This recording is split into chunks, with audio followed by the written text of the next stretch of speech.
აუყენებენ თუ არა ბრალს ჯუანშერ ბურჭულაძეს პროკურატურა ამ დრომდე არ ამბობს იცოდა თუ არა დიდი კორუფციული სქემის შესახებ ყოფილმა მინისტრმა, რომელიც ირაკლი ღარიბაშვილის მთავრობაში მუშაობდა.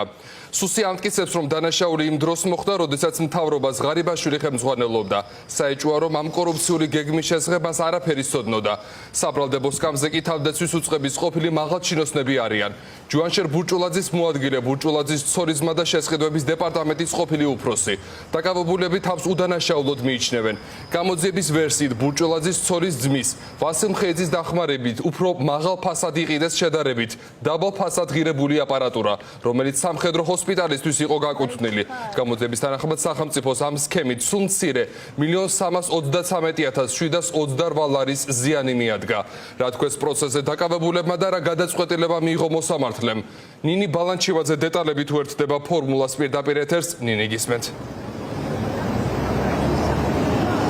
ზუსტად 1 საათის განმავლობაში გრძელდებოდა სხდომა, საკმაოდ ხმაურიანი სხდომა თბილისის საქალაქო სასამართლოში. ინტერესიც ხადია, ამ ყველაფერთან დაკავშირებით საზოგადოების არის ძალიან მაღალი, ვინაიდან დაკავებული არის თავდაცვის სამინისტროს ყოფილი მაღალჩინოსანი, შესყიდვების დეპარტამენტის ხელმძღვანელი და ასევე თავდაცვის ყოფილი მინისტრის ახლო ნათესავი. დღევანდელ სხდომაზე დუმილი დაარღვია მხოლოდ მინისტრის ყოფილმა მოადგილემ გიორგი ხაინდრავა. მან თქვა, რომ არ არსებობს არც ერთი ფაქტი, რომელიც ადასტურებს მის დანაშაულს. ასევე ისაუბრა იმასთან დაკავშირებით, რომ ის თავდაპირველად საგამოძიებო უწყებაში მივიდა 10 ივლისს, სადაც მიაწოდა შესაბამისი ინფორმაცია უწყებას და ამის შემდგომ ვერც ერთ ფაქტს ვერ მოიყვანს ვერავინ, რომ რაიმე მიმალვის საფრთხე არსებობდა ამ შემთხვევაში მისი მხრიდან ანტკიცებულებების განადგურების, ვინაიდან როგორც თავად ამბობს, მას კომუნიკაცია არავისთან ქონია, მხოლოდ ამ დროის განმავლობაში ჰქონდა კომუნიკაცია გამომძიებელთან. ეს ინფორმაცია სხვათა შორის ჩვენ დღეს გავიგებთ დაზუსტებით, რომ 10 ივლისი იყო თარიღი, როდესაც ეს ადამიანები იმყოფებოდნენ სუში. გამოკითხვაზე, რაც შეეხება გადაწყვეტილებას, ორთვიანი წინასწარი პატიმრობა ირაკლი ხუსკივაძემ აღკვეთის ღონისძიების სახით შეუფარდა 3 დაკავებულს და მიუხედავად იმისა, რომ ადვოკატებს ჰქონდათ გირაოს შუამდგომლობა, ეს ყველაფერი მოსამართლემ არ დააკმაყოფილა და უკვე მისი გადაწყვეტილება წინასწარ პატიმრობასთან დაკავშირებით ცნობილია.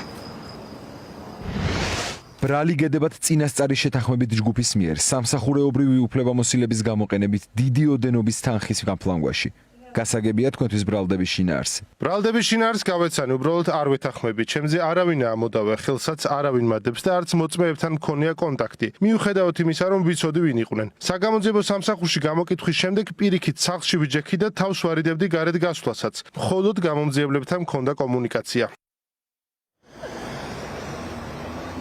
სახელმწიფო ბრალდების მთავარი არგუმენტი აღკვეთი ღონისძიების სახით პატიმრობის შეფარდებასთან დაკავშირებით იყო ის, რომ ამ ადამიანებს, რომლებიც ახლა არიან დაკავებულები, უბრალოდ დააკავეს 27 ივლისს, შესაძლოა ჰქონდეთ ურთიერთობა მათ შორის მოწმეებთან, ვინაიდან გამოძიება გრძელდება საქმესთან დაკავშირებით და თავდაცვის სამინისტროში არის არაერთი პირი გამოსაკითხი და ასევე პროკურორის თქმით არსებობდა მიმალვის საფრთხე. შესაბამისად ეს შუამდგომლობა იქნა სწორედ მისი მხრიდან დაყენებული და ჩვენ ამის შესახებ უკვე გუშინ ვიცოდით ინფორმაცია. რაც შეეხება ადვოკატები საუბრობენ, რომ ამის არანაირი საფრთხე არ არსებობდა, რომ მათი მოთხოვნა, რაც სასამართლოს ხდომაზეც მოვისმინეთ, იყო გირაოს შუამდგომლობა 100,000 ლარის ოდენობით, თუმცა ეს ყველაფერი არ გაითვალისწინა სასამართლომ და როგორც უკვე გითხარით, აღკვეთი ღონისძიების სახით მათ წინააღმდეგ გამოიყენა წინასწარი პატიმრობა. დღეს ჩვენ კითხვები ვქონდა პროკურორთან ჯუანშერ ბურჭულაძესთან დაკავშირებით, ვინაიდან საუბარი არის თავდაცვის სამინისტროში მოხდა კორუფციულ გარიგებებთან დაკავშირებით, მაშინ როცა სწორედ ჯუანშერ ბურჭულაძე იყო თავდაცვის მინისტრი. დღეს პროკურორი არც უარყოფს და არც ადასტურებს იმას, რომ ჯუანშერ ბურჭულაძე იმყოფებოდა გამოკითხვაზე სახელმწიფო უსაფრთხოების სამსახურში, ამბობს იმას, რომ გამოძიება გრძელდება და ყველა შესაძლო პირი დაიკითხება, ვის მიმართაც ინტერესი არსებობს. დაუსვეს მას კითხვა ჯუანშერ ბურჭულაძესთან დაკავშირებით, ირაკლი ღარიბაშვილთან დაკავშირებით, რომელზეც მან არ მისცა ჩვენება, რომელზეც ნაყენდა. აი ამ დეტალებთან დაკავშირებით მოგეხსენებათ, რომ გუშინ გადმოგვეცა საქმის მასალები და აქედან გამომდინარე პოზიცია უნდა შევათანხმო დეტალებზე ჩემი დაცვისხობთან, მით უმეტეს მედიასთან კომუნიკაციაზე. ამიტომ სანამ არ მექნება პოლიცია შეთანხმებული, ვერანაირ კომენტარს ვერ გავაკეთებ. იმალვის საფრთხის დასაბუთება ხდება ბევრი კრიტერიუმით და აქ ბრალდების მხარებ რაც გააჟღარა, არც ერთი კრიტერიუმი არ იყო დასაბუთებული, იმიტომ რომ გამოკითხული დასრულებული იყო 10 ივლისს. მან იცოდა რომ მის ირგვლივ ზოგადად რაღაც ხდებოდა, მაგრამ არ უცდია მიმალვა, სახლში არის, ანუ როგორც მოგეხსენებათ, დაკავებული და წინააღმდეგობის გაწევის გარეშე. საქმეში არ არის საკმარისი მათ შორის მტკიცებულებების განადგურებასთან დაკავშირებით და სუსტებულების. ჯუანშერ ბურჭულაძე აქამდე იყო თუ არა საგამოძიებო უწყებაში?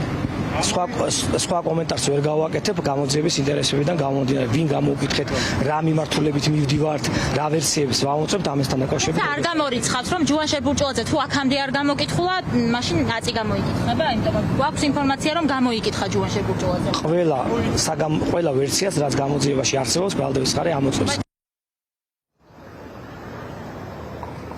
ადვოკატებს უკვე ამ გადაწყვეტილების შემდგომ ექნებათ კონსულტაციები დაცვის ქვეშ მყოფ პირებთან და ამის შემდგომ მედიაც გავიგებთ უფრო მეტ დეტალს, მათ შორის ჩვენებებთან დაკავშირებით, რომელიც მისცეს დაკავებულებმა, რაც შეეხება წინა სასამართლო სხდომას, თარიღი არის უკვე ცნობილი, 17 სექტემბერს 11 საათზე ჩაინიშნა წინა სასამართლო სხდომა, მანამდე კი, როგორც უკვე გითხარით, დღეს ირაკლი ხუსკივაძემ მიიღო გადაწყვეტილება და აღკვეთი ღონისძიების სახით სამივე დაკავებული წინასწარ პატიმრობაში გაუშვა.